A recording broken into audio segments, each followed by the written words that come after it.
सभी को राधे श्याम।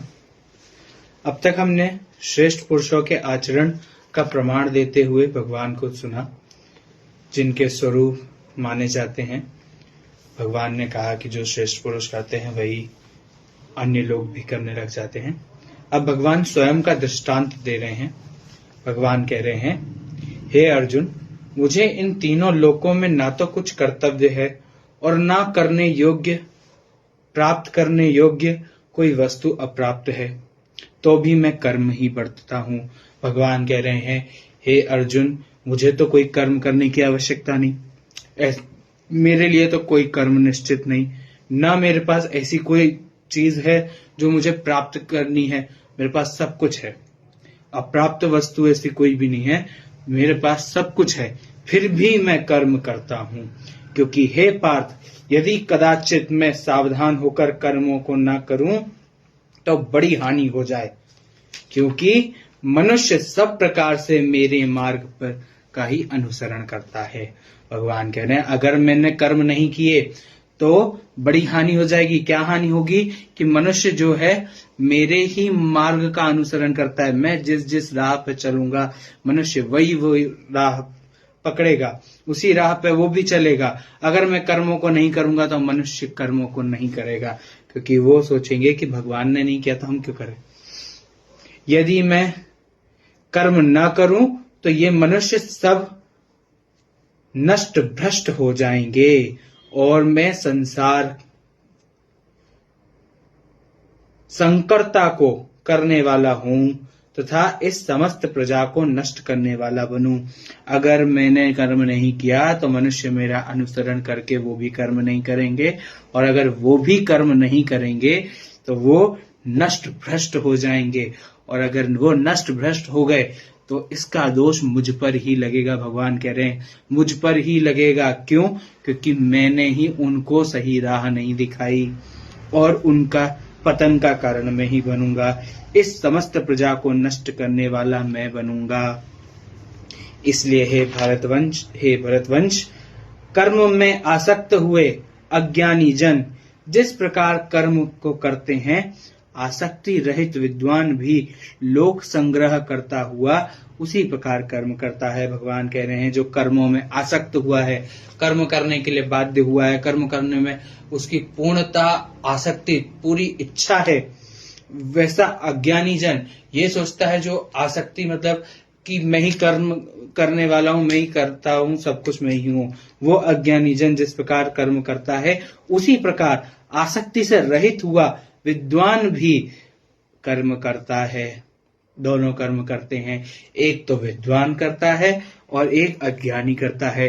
विद्वान कैसे करता है? कि किसी भी कार्य में कर्तापन नहीं रखता, जो कर रहे हैं प्रभु कर रहे हैं, जो करा रहे हैं प्रभु करा रहे हैं, ऐसा विद्वान सोच के चलता है। अज्ञानी क्या करता है? वो सोचता है मैं ही कर रहा हूं, मैं ही करना, अपने आप को कर्ता समझ लेता है कि मैं करता हूं और कोई नहीं। ये कार्य किसने किया? मैंने किया। जो अपने आप को कर्ता बना के चलता है वह अज्ञानी कहा गया है।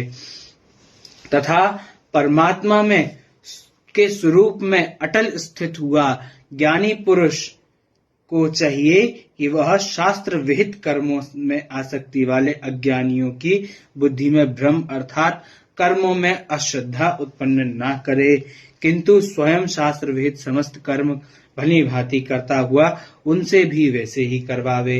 भगवान कह रहे हैं कि जो ज्ञानी पुरुष है, जो शास्त्र में लिखा हुआ है वही कर्म करे, और जो आसक्ति में पड़े हुआ अज्ञानी है उसको भी वही कर्म करवावे जो भी शास्त्रों में कहा गया है।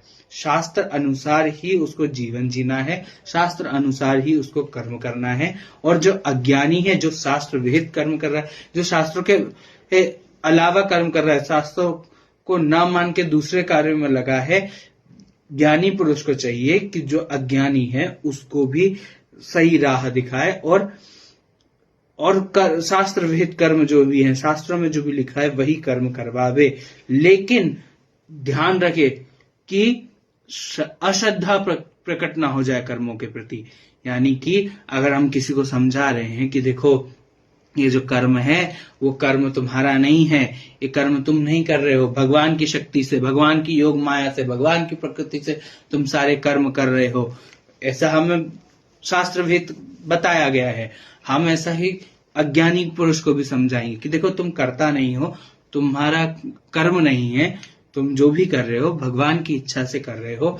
लेकिन बड़ी ही सावधानी से हमें ये समझाना चाहिए ताकि अज्ञानी के मन में आसक्ति को नष्ट करने जाए तो अश्रद्धा उत्पन्न ना हो जाए। अश्रद्धा माने कहीं अज्ञानी ये ना सोचने लगे कि जब भगवान का ही कर्म है और भगवान ही करा रहे हैं तो भगवान खुद ही कर ले, हम क्यों करें, और अब हम कर्म ही नहीं करेंगे। कर्मों में अश्रद्धा प्रकट ना हो जाए, इसीलिए भली भांति से ही अज्ञानी को ज्ञान देने जाना, नहीं तो अपना कर्म करते रहो। हम भी वही कर रहे हैं। और हे अर्जुन, वास्तव में संपूर्ण कर्म सब प्रकार से प्रकृति के गुणों द्वारा किए जाते हैं, तो भी जिसका अंतःकरण अहंकार से मोहित हो रहा है ऐसा अज्ञानी मैं करता हूं ऐसा मानता है। भगवान फिर से वही बात कर रहे हैं, जो संपूर्ण कर्म हैं, ये जितने भी कर्म हैं ये सब प्रकृति के गुणों द्वारा ही किए जा रहे हैं। प्रकृति के द्वारा दिए हुए जितने भी हमारे अंदर गुण हैं, लक्षण हैं, उन्हीं के द्वारा हम कर्म कर रहे हैं। और प्रकृति किसकी है? भगवान की।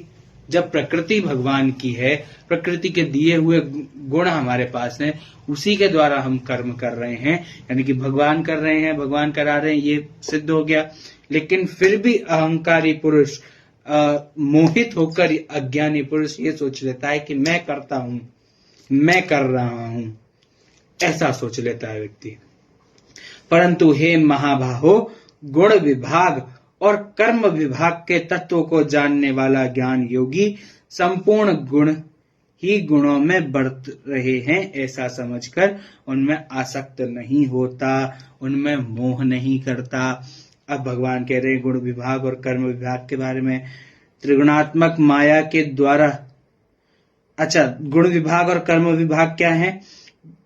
त्रिगुणात्मक माया, जो सच्चिदानंद घन परम ब्रह्म परमेश्वर की रची हुई माया है, उसी के द्वारा ये 5 भूत बनाए गए हैं।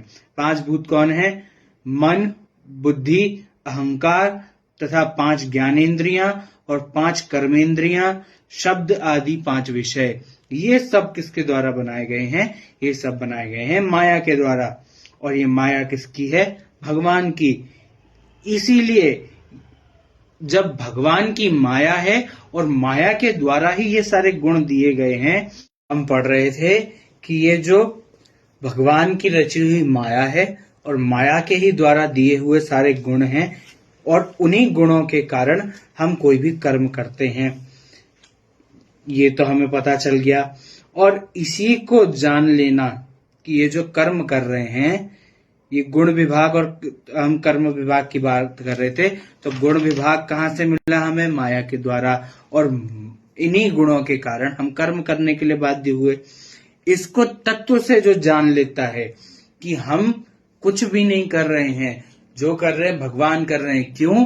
क्योंकि भगवान की रची हुई माया है और माया से ही हमें गुण मिले हैं और गुणों से ही हम कर्म कर रहे हैं। ऐसा जो जान लेता है उसकी किसी भी कर्म में आसक्ति नहीं होती।